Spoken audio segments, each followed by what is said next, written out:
Hello, I'm Kimberly, and welcome to the weekend edition of the Native News Update. It's Friday, March 22nd. Many of the stories you hear here can be found at IndianCountryTV.com. And here's the news for the day from the Associated Press and other Native news sources. The mandatory across-the-board budget cuts from the federal sequestration are causing little noticeable effect on most school campuses, but schools for Native Americans are already feeling the pinch. 1,300 school districts nationwide that are located both on federal Indian land and military bases depend on federal impact aid, which is given to schools that can't collect local property taxes. John Forkenbrock, Executive Director of the National Association of Federally Impacted Schools, said he is getting phone calls and emails from superintendents looking for help putting together their 2013-14 budgets, but uncertainty about the sequestration will play out means he can't really help them out. Adeline Smith, an elder of the lower Elwha Klallam tribe and champion of Elwha Dam removal and Klallam language preservation, has passed away at 95. Beginning in the 1990s, Smith went to work to revive the Elwha's language, culture, and most famously, the river that bears the tribe's name.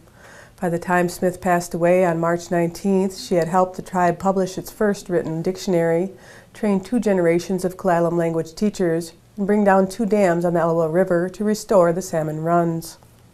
She fought in federal court in the halls of Congress to help win the landmark 1974 Bolt decision affirming tribes' treaty right to half the catch, and the 1992 vote in Congress to tear down the dams. Smith, in her last year of life, often said she was witnessing things she never thought she would see, from salmon coming back to the Elwha as the dams came down, to the recovery of the tribe's creation site along the river, lost for a century under the dam flood waters.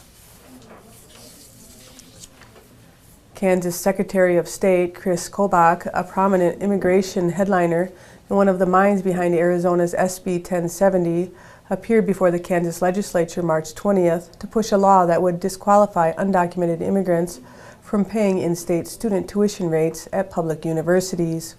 During that same session, State Representative Ponka-We Victors, a member of the Ponca tribe of Oklahoma and the Tohono O'odham Nation of Arizona, turned the tables on Kobach as she questioned why the state would try to repeal the law when Congress is working on a nationwide reform. "I think it's funny, Mr. Kobach, because when you mention illegal immigrant, I think of all of you," said Victors, drawing cheers from the crowd.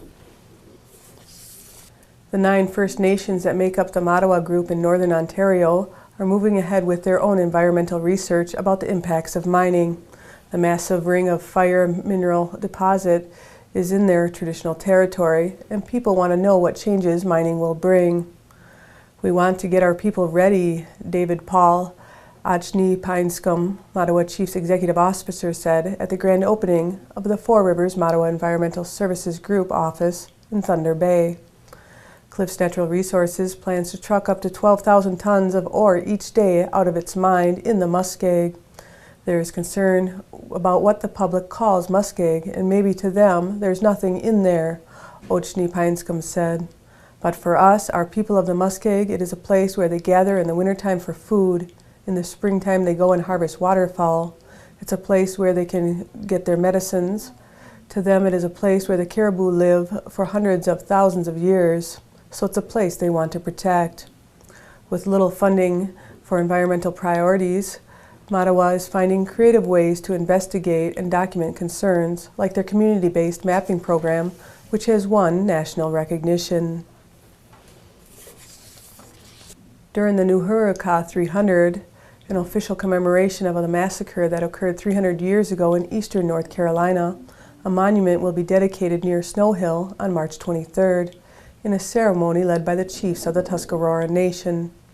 Back in 1713, during the early parts of March, 900 Tuscarora men, women, and children were either burned, shot, scalped, or sold into slavery.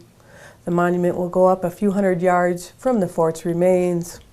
A map of the battlefield that had been largely unseen in North Carolina will go on display in the East Carolina University Library. In colonial times, the Tuscarora controlled much of North Carolina east of what is now Interstate 95. Survivors fled, most of them making their way to New York, where a reservation now stands near Niagara Falls.